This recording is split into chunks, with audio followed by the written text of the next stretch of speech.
Let there be no doubt that we are living in the golden era of ARPGs. And Titan Quest II has been among the most anticipated ARPGs of the last couple of years, alongside the likes of Last Epoch and Path of Exile 2. I have a lot that I want to say about this game, but I'm going to start by saying this is an early access review. This game kind of dropped out of nowhere as a special surprise last week. So I'm keeping it sort of simple here as a way of trying to demonstrate what this game actually is and what I think it can be. I'm not going to place this among the pantheon of ARPGs that have ever been released because, candidly, the content here is currently pretty limited. And we all know that going into this. So this is about what the game is offering and what I think it can do well. This game, to me, feels like if some of the combat, particularly around bosses and elites from Path of Exile 2, were placed in a game in which the systems from like Last Epoch, in which you can choose specializations and masteries. It is a classless, meaning there are no base classes that you select at the start of the game, ARPG, and then you choose masteries to mix and match skills based on how you want to play.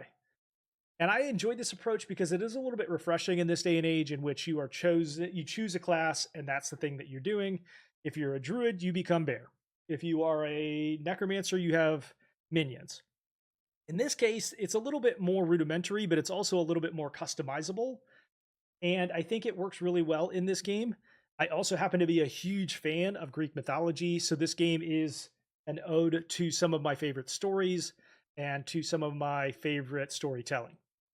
This game is also stunningly beautiful. It goes from grimy and dark and gothic to very, very beautiful and bright and spacious landscapes that are unbelievable and easy on the eye.